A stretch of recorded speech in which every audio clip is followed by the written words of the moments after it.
महत्वाचा विषय. अध्यक्ष महोदय, मुंबईतल्या झोपडपट्टी धारकांच्या समस्येला अभिनंदनाचा ठराव मांडला जाणार आहे. सन्माननीय सदस्य मनीषाताई चौधरी यांनी एका अर्थाने या लक्षवेधीच्या माध्यमातून वाचा फोडली. अध्यक्ष महोदय, या लक्षवेधीच्या माध्यमातून त्यांनी स्पेसिफिक प्रश्न विचारले आणि ज्यामध्ये त्यांनी अपेक्षा व्यक्त केली की माझ्या मतदारसंघातील भले संतोष नगर, नेहरू नगर, नूतन नगर, दौलत नगर, दहिसर, गावठाण अशा सगळ्या ठिकाणी प्रकल्प बाधित, रेल्वेच्या प्रकल्प बाधित लोकांना त्या ठिकाणी विस्थापित करण्याच्या नोटिसेस दिल्या, पण त्यांच्या पुनर्वसनाचा कुठलाही असा कार्यक्रम किंवा त्या ठिकाणी धोरण किंवा त्या ठिकाणची योजना ही त्या ठिकाणी कार्यान्वित होते असं त्या ठिकाणी दिसत नाही. अध्यक्ष महोदय, 2011 पर्यंतचं प्रोटेक्शन या राज्यामधल्या झोपडपट्टी धारकांना, मुंबईतल्या झोपडपट्टी धारकांना आहे. 2000 पर्यंत ज्यांच्याकडे पुरावे आहेत त्यांना मोफत घर मिळणार आहेत पुनर्वसनामध्ये. 2000 ते 2011 पर्यंतच्या ज्या लोकांकडे पुरावे त्यांच्या घराचे आहेत त्यांना सशुल्क मिळणार आहे. अध्यक्ष महोदय, फार मोठ्या प्रमाणामध्ये मुंबईतल्या रेल्वेच्या हद्दीतल्या झोपडपट्टी धारकांना त्या ठिकाणी भीती आहे. रोज त्यांच्या डोक्यावर टांगती तलवार आहे. रोज त्यांना बेघर हो, अशा पद्धतीचं निर्वासित हो, या पद्धतीची भीती आहे. अध्यक्ष महोदय, उत्तरामध्ये मंत्री महोदयांनी काय सांगितलं की MUTP धोरणाअंतर्गत अशा पद्धतीच्या प्रकल्पामधील बाधित झोपडपट्टी धारकांचे पुनर्वसन करण्यात येते. याचा अर्थ अध्यक्ष महोदय, रेल्वेच्या MUTP प्रोजेक्ट मध्ये जे बाधित होतील त्यांना पुनर्वसन मिळू शकतं. पण ज्याचा उल्लेख आता मगाशी मनीषाताईंनी केला की ती कुठली झोपडपट्टी दहिसरची आहे जे रेल्वे लाईन मध्ये आहे, त्या झोपडपट्टीला जर उद्या 6वी लाईन टाकायची असेल, अतिरिक्त लाईन टाकायची असेल, तर त्या रेल्वेच्या प्रकल्पाला तो MUTP मध्ये नाही, म्हणून त्याला पुनर्वसनीत घर मिळणार नाही, हा अन्याय आहे. अध्यक्ष महोदय, MUTPच्या प्रकल्पाला सुद्धा राज्य सरकार अर्थसंकल्पात तरतूद करून देते आणि म्हणून MUTPचे प्रकल्प कार्यान्वित होत आहेत. अध्यक्ष महोदय, बेघरांना घरं मिळाली पाहिजेत, हा केंद्र सरकारचा निर्णय. आता तर केंद्र सरकारने शहरातील घरांच्या निर्मितीचा कार्यक्रम आम्ही जाहीर करू हे सुद्धा घोषित केलंय. गरज आता फक्त एवढीच आहे की राज्य सरकार केंद्र सरकारला, मान्य मंत्री महोदय, राज्य सरकार केंद्र सरकारला प्रस्ताव पाठवणार की नाही याचा आहे. ज्या ठिकाणी SRA होतील त्या ठिकाणी NOC तुम्ही द्या, त्या बदल्यामध्ये NOCच्या बदल्यामध्ये केंद्र आणि राज्य सरकारची जागांच्या बाबतीत किंवा त्यातनं निघणाऱ्या पुनर्विकसित घटकांच्या घरांच्या बाबतीत काय धोरण असेल एवढंच ठरवण्याची भूमिका आहे. आणि हा प्रश्न केवळ रेल्वेचा नाही, मुंबईच्या सगळ्या रेल्वेच्या जागेवर आहेत. या ठिकाणी सुनील राणे आहेत, BPTच्या जागेवर झोपड्या आहेत. माझ्या मतदारसंघामध्ये अध्यक्ष महोदय, पाली पठारमध्ये LICच्या मालकीच्या जागेवर सुद्धा झोपडपट्ट्या आहेत. एअरपोर्ट ऑथॉरिटीच्या जागेवर झोपडपट्ट्या आहेत. वन खात्यावर आहेत, त्यांच्या IB डिपार्टमेंटच्या खात्यावर सुद्धा पुरवलेल्या आहेत. डिफेन्सच्या जागेवर आहेत. अध्यक्ष महोदय, माझी विनंती आहे, राज्य सरकारला माझा प्रश्न आहे, या पद्धतीने मुंबईतल्या किमान 22 लाखाच्या वर झोपडपट्टी धारकांचा प्रश्न आहे. रेल्वेचा त्यातल्या 3-4 लाख लोकांचा असेल आणि म्हणून रेल्वेच्या बाबतीत आणि बरोबरीने केंद्र सरकारच्या अन्य मालकीच्या जागेच्या वरच्या झोपडपट्टीच्या पुनर्विकासाबाबतीत SRAच्या कायद्याअंतर्गत जो असलेला प्रस्तावाधीन असा प्रस्ताव राज्य सरकार केंद्र सरकारला पाठवणार का? तो किती दिवसात पाठवणार? हा प्रश्न क्रमांक 1. आणि दुसरं, माझ्या मतदारसंघातील खार पश्चिम रेल्वे स्टेशन येथे मुत्री नगर नावाची एक वसाहत आहे, त्यातल्या 50 झोपडपट्टी धारकांना निष्कासित केलं MUTP मध्येच.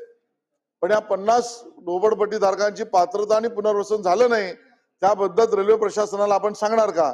त्यामुळे प्रस्ताव पाठवणार का आणि खारच्या बाबतीत तुम्ही धोरण काय घेणार, अशी माझी 2 स्पेसिफिक प्रश्न आहेत.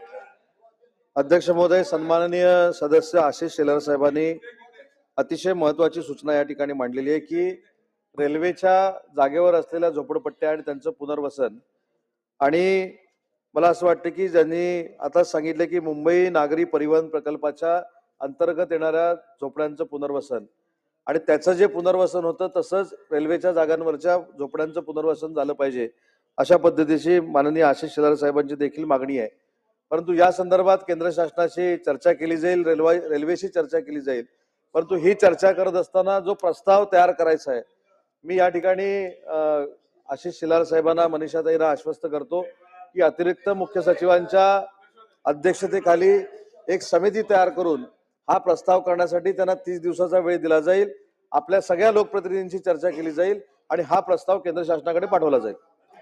आणि सन्माननीय खारच्या सदस्य बाबतीमध्ये योगेश सागर. खार अध्यक्ष महोदय खारच्या बाबतीमध्ये सन्माननीय सदस्य आशिष शेलार साहेबांनी MUTPच्या संदर्भामध्ये जो प्रश्न मांडलेला आहे 50 झोपडी प्रकल्प बाधितांचा, ते निर्देश रेल्वेला दिले जातील.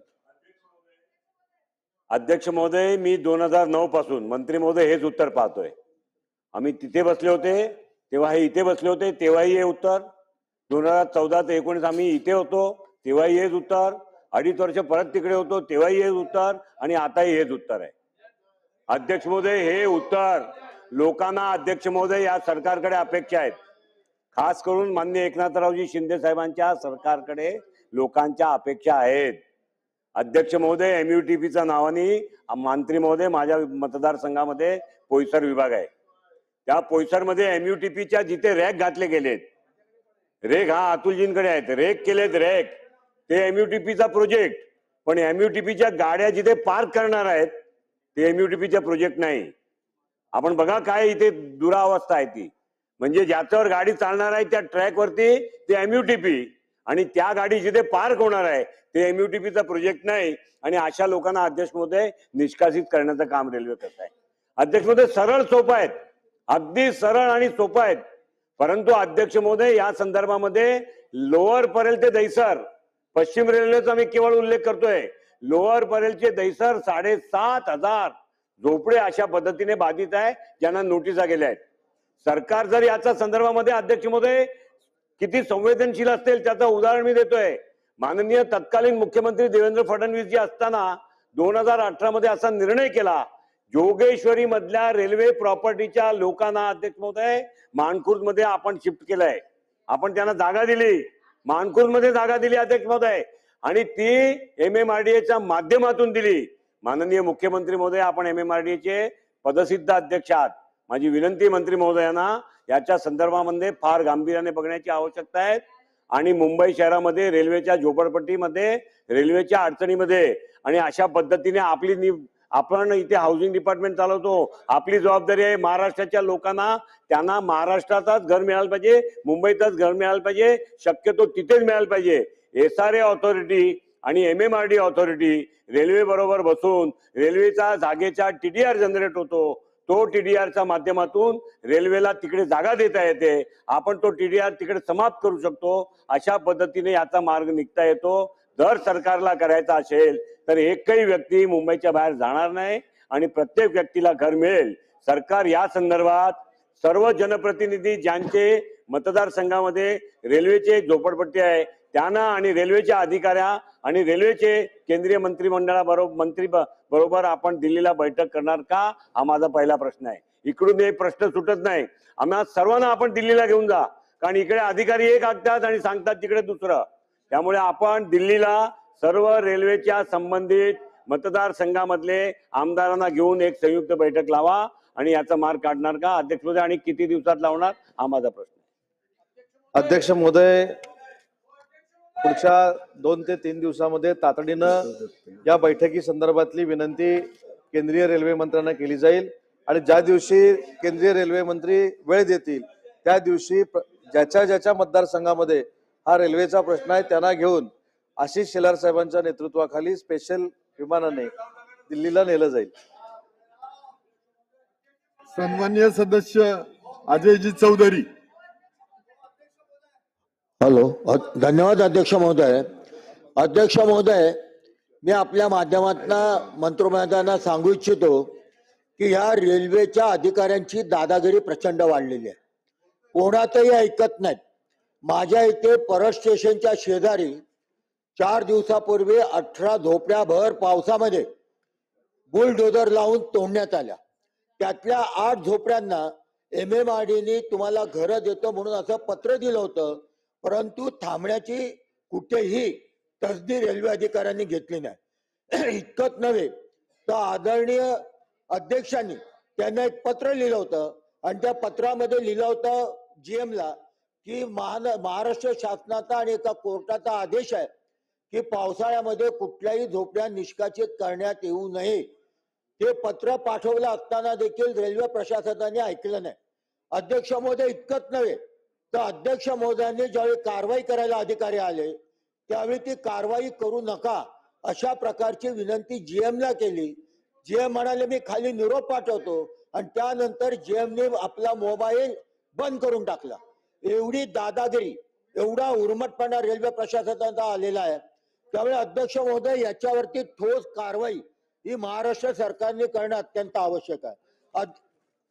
अध्यक्ष महोदय, विशेष म्हणजे या इथे आपण जे उत्तर निवेदन केलेलं आहे त्याच्यामध्ये दिलेलं आहे की सदर बाब विकास नियंत्रण नियमावली 234 मधील कलम 33-10 क्रमांक VI 1.11 मध्ये अंतर्भूत केलेले आहे. सदर तरतुदीनुसार उक्त प्रकरणी केंद्र शासन, रेल्वे व राज्य शासन यांच्या समन्वयाने धोरणात्मक निर्णय घेण्याचे नियोजित आहे. नियोजित म्हणजे कधी घेणार? रोज झोपड्या तोडते रेल्वे प्रशासन आणि हा निव्वळ माझ्यापुरता मर्यादित विषय नाही तर मुंबईतल्या अनेक आमदारांच्या मतदारसंघामध्ये या रेल्वे ट्रॅकच्या शेजारी झोपड्या आहेत. हजारो नव्हे तर लाखो झोपडीधारक या परिस्थितीमध्ये राहत आहेत. त्यांना जर न्याय द्यायचा असेल तर आपल्या माध्यमातून अध्यक्ष महोदय माझी विनंती आहे की लवकरात लवकर हे अधिवेशन संपण्यापूर्वी मुंबईतल्या सगळ्या आमदारांच्या सोबत रेल्वे अधिकाऱ्यांची तातडी बैठक आपण लावणार का? त्याचबरोबर ज्या 8 झोपडीधारकांना MMRDA देकार पत्र दिलं होतं त्या 8 झोपडीधारकांना तातडीने आपण त्या खोल्या देणार का? असे दोन्ही स्पेसिफिक माझ्या प्रश्न आहेत. अध्यक्ष महोदय, सन्माननीय आशिषजी शेलार आणि सन्माननीय योगेश सागर साहेबांनी हा प्रश्न या ठिकाणी उपस्थित केला होता. या संदर्भामध्ये राज्य शासनाच्या इथं बैठक लावण्यापेक्षा 2 दिवसाच्या आत आम्ही केंद्रीय रेल्वे मंत्र्यांना पत्र लिहितो, त्यांची वेळ घेतो आणि मुंबईच्या सगळ्या आमदारांबरोबर दिल्लीत रेल्वे मंत्र्यांची जर बैठक झाली, आपण मुंबईवरनं MMR रिजनवर येऊ अशी बैठक लावली जाईल. परंतु सन्माननीय सदस्यांनी जो परळच्या बाबतीमध्ये या ठिकाणी मुद्दा मांडला तो लक्षवेधीच्या बाहेरचा आहे, त्याच्या संदर्भात माहिती घेऊन कार्यवाही केली जाईल. सन्माननीय सदस्य कालिदासजी कोळंबकर बोला.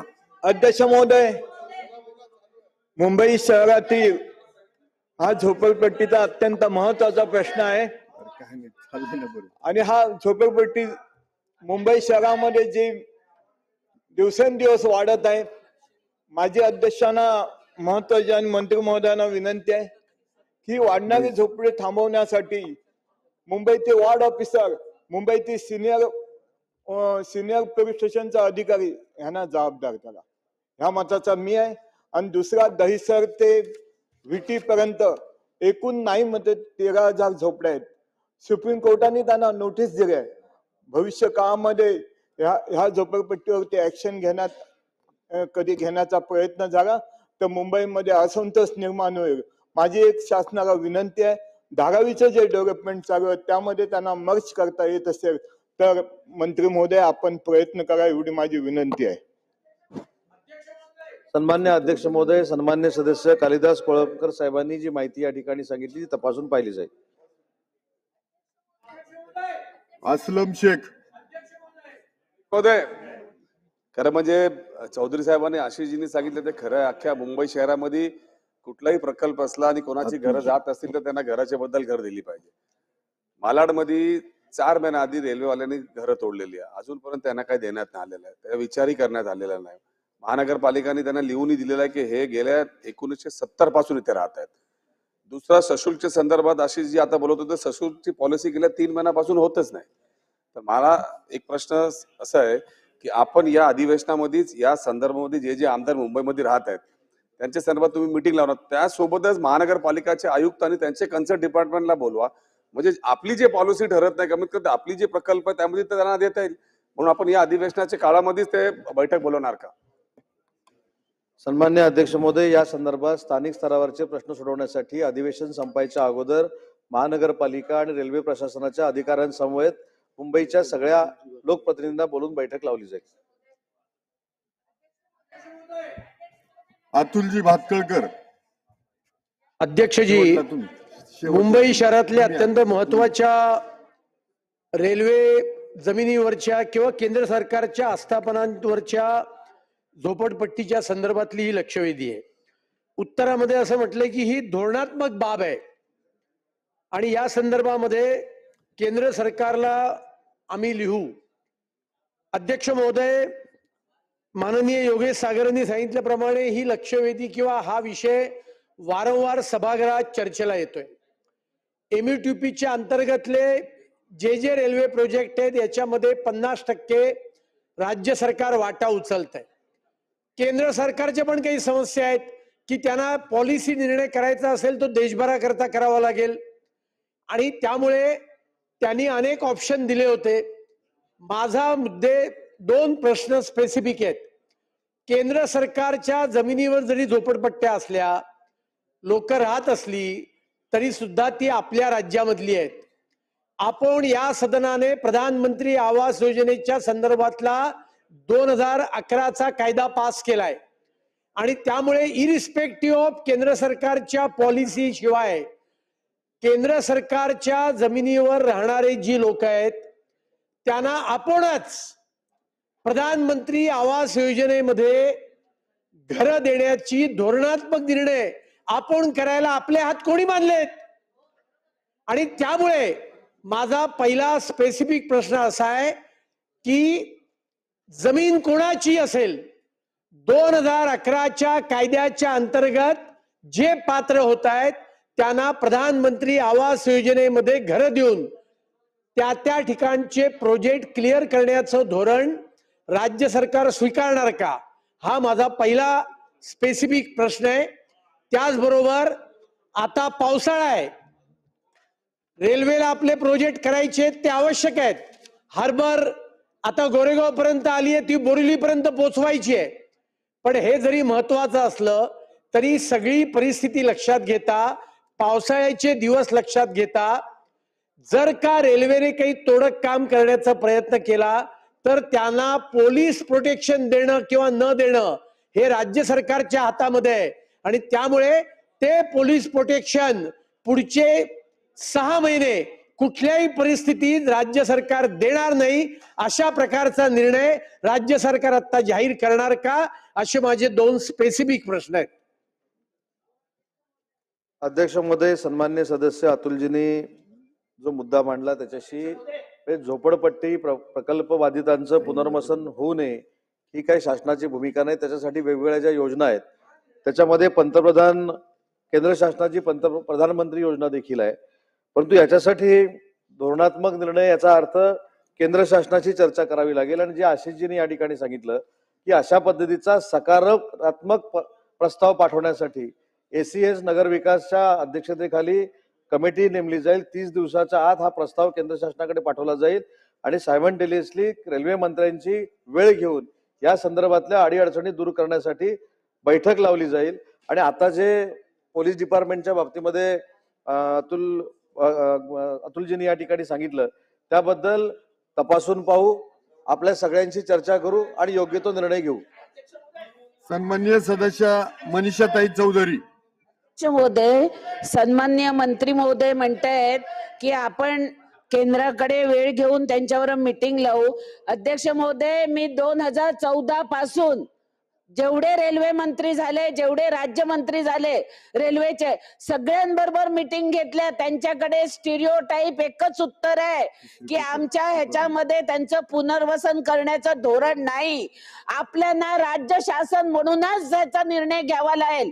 अध्यक्ष महोदय, त्यांना लाईट तुम्ही देता, पाणी तुम्ही देता, रेशन कार्ड तुम्ही देता, इलेक्शन कार्ड तुम्ही देता. राज्य शासनाची जबाबदारी आहे की त्यांना घरं द्यायची आहेत. म्हणून मी सन्मान्य मंत्री महोदयांना विनंती करते की आपण आपला जो कायदा आहे 2011चा त्यानुसार आपण त्यांना स्वशुल्क भरून घर देणार का, आणि जोपर्यंत तुम्ही त्याचा निर्णय होत नाही तोपर्यंत त्यांना दिलेल्या नोटिसांवर कारवाई करू नका आणि ते करणार का, हे माझे प्रश्न आहेत.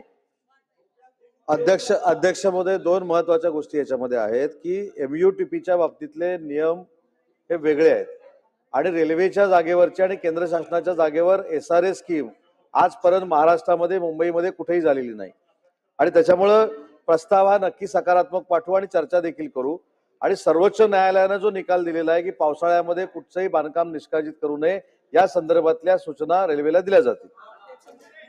लक्षवेधी क्रमांक 3. लक्षवेधी क्रमांक 3. प्रश्न एकच प्रश्न आहे. अध्यक्ष महोदय, माझ्या मतदारसंघातील शिवाजीनगर येथे 700 झोपड्या बाधित होत आहेत त्या प्रोजेक्टमुळे. जो नवी मुंबईला प्रोजेक्ट जातो तो. अध्यक्ष महोदय, माझा प्रश्न फक्त एवढाच आहे की त्याच्या बाजूला रेल्वेची उघडी 12 एकर जमीन आहे. आम्ही वारंवार रेल्वेला सांगतोय की तुम्हाला प्रोजेक्ट पुढे न्यायचा असेल त्या शिवाजीनगरच्या ज्या झोपड्या आहेत 700-800 त्यांना तुम्ही इथे पुनर्स्थापित करा, आम्ही तुम्हाला ती जमीन मोकळी करून देतो. पण रेल्वेच्या आडमुठ्या धोरणामुळे काही होत नाही. आम्ही ते झोपड्या रेल्वे नाही मिलिटरी लावली तरी तोडू देणार नाही. तुम्ही त्यांना परत काय होतं, मी तुम्हाला एक इमोशनल कारण सांगतो. गरीब माणसं तिथे राहतात, ते समोरच्या सोसायट्यांमध्ये धुणी धुवायला जातात, त्याच्यात त्यांची उपजीविका आहे. तुम्ही त्यांना एक घर देणार वडाळ्याला, ते वडाळ्याला काय कमवणार, काय खाणार आणि कसे राहणार? ते परत येतात, परत एखाद्या झोपडीमध्ये जागा घेतात आणि तिथे राहायला सुरुवात करतात. आता मी ज्या नगराची गोष्ट करतोय ती नगर 40 वर्ष जुनं आहे, 40 ते 50 वर्ष जुनं. माणुसकीच्या दृष्टीने आपण विचार करून रेल्वेला सांगावं लागेल की तुमची उघडी जागा आहे, तिथे काहीच होऊ शकत नाही, तिथे रेल्वे येऊ शकत नाही, काही येऊ शकत नाही. मग त्या उघड्या जागेवर परत अतिक्रमण होण्यापेक्षा ती जागा SRA आणि यांच्या मध्ये काहीतरी करून तुम्ही मार्ग काढायला पाहिजे. अध्यक्ष महोदय, अतिशय जिव्हाळ्याचा प्रश्न आहे लोकांचा. लोक रेल्वे ट्रॅकवर येऊन बसलेली आहेत. दुसरी गोष्ट, हिरानंदानी गार्डन मध्ये 800 झोपड्या होत्या. त्याचं पहिलं रेशन कार्ड मी तपासलं ते 1996चं होतं.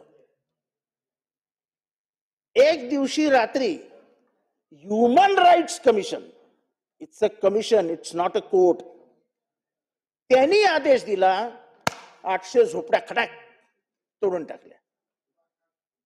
पुढे काय झालं मी त्यांना सांगतो SRA मध्ये आहे. दुसरी गोष्ट सोडा, 1 तारखेनंतर तुम्हाला कुठली झोपडी पाडायला परवानगी नाही. पूर्ण पोलीस प्रोटेक्शन.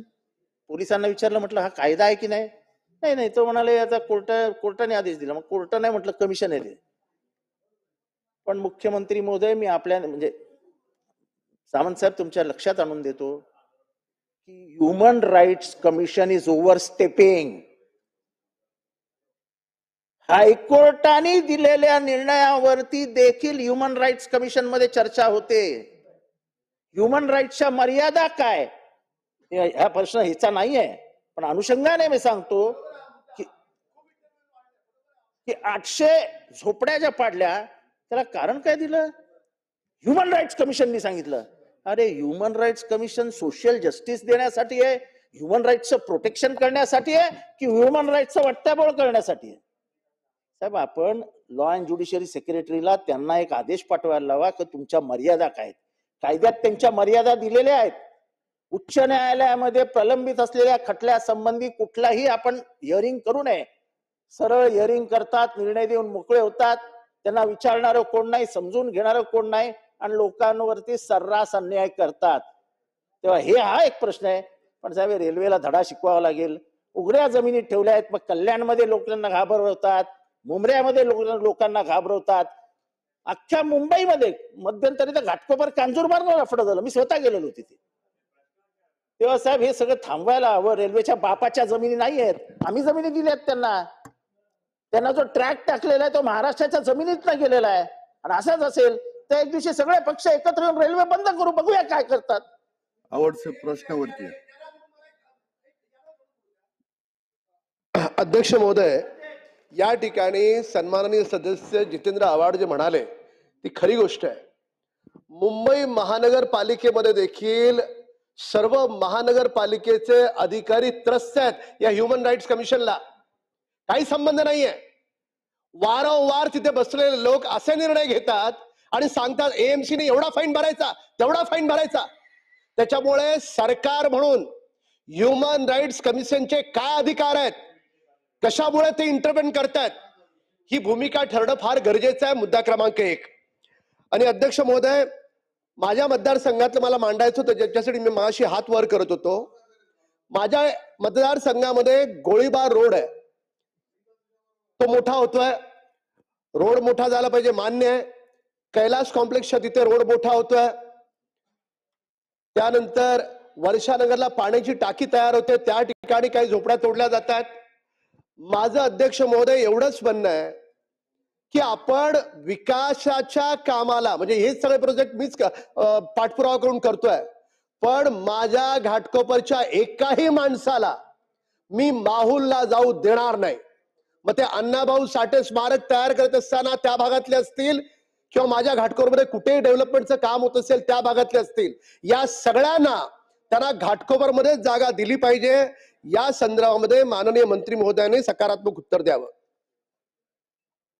अध्यक्ष महोदय, सन्माननीय ज्येष्ठ सदस्य जितेंद्रजी आव्हाड साहेबांनी जो या ठिकाणी मुद्दा मांडला की ठाण्याच्या बाबतीमध्ये जी परिस्थिती आहे तीच मनीषाताईंच्या मतदारसंघामध्ये आहे, तीच आशिषजींच्या मतदारसंघामध्ये आहे, तीच योगेशजींच्या मतदारसंघामध्ये आहे. आणि म्हणून हा प्रश्न जर सोडवायचा असेल तर केंद्रीय रेल्वे मंत्र्यांची जी बैठक आहे त्या बैठकीला जाताना आशिषजींबरोबर आव्हाड साहेबांना देखील आमच्या विमानातून नेलं जाईल. श्रीमती यामिनीताई जाधव. अध्यक्ष महोदय, धन्यवाद. या लक्षवेधीवर आपण मला बोलण्याची संधी दिलीत. मनीषाताई, तुम्ही उत्तम, अगदी मुंबईसाठी महत्वाची अशी लक्षवेधी मांडलेली आहे.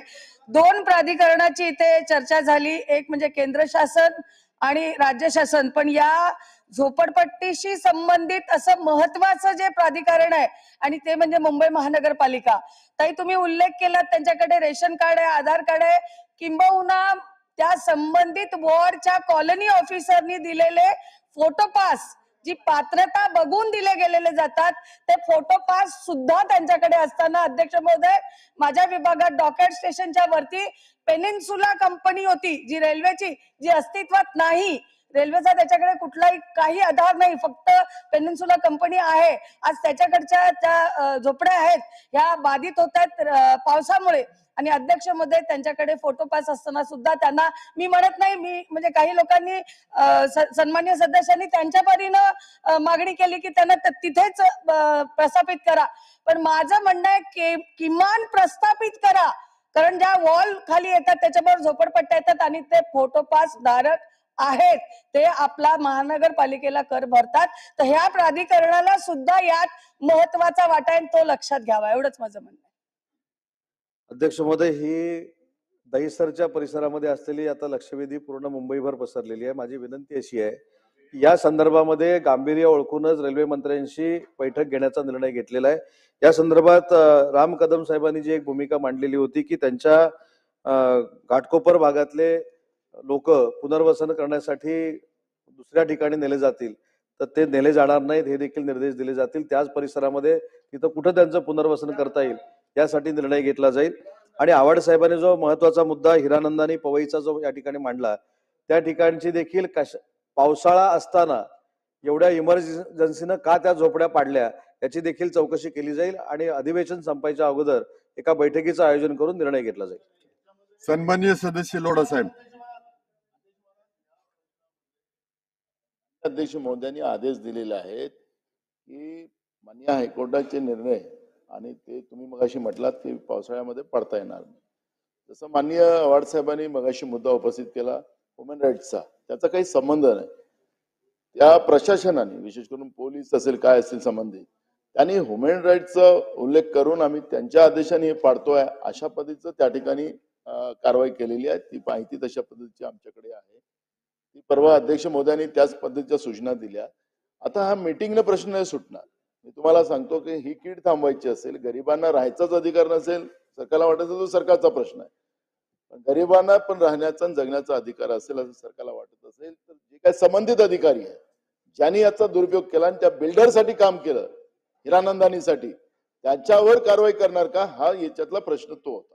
आणि अध्यक्ष महोदयांनी आदेश दिलेले आहेत. अध्यक्ष महोदय, मी स्पष्टपणाने सांगितलं की या प्रकरणाची सविस्तर चौकशी केली जाईल. याच्यामध्ये जाणीवपूर्वक अधिकाऱ्यांनी जर काही केलं असेल तर त्याच्यावर कारवाई केली जाईल. लोढा साहेब.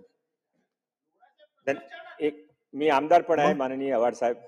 अध्यक्ष महोदय प्रश्न विचारणार नाही, एक सूचना देत आहे. अरे सूचना देऊ द्या. सूचना देणार आहे अध्यक्ष महोदय. लोढा साहेब ऐका अध्यक्ष महोदय फक्त सूचना देतो. तुम्ही काय करा, इथं विचारण्यापेक्षा मंत्र्यांना प्रत्यक्ष भेटा आणि तिथं प्रश्न सोडून घ्या. अध्यक्ष महोदय सेंट्रल गव्हर्नमेंट अच्छा ठीक चालते. लक्षवेधी क्रमांक 3.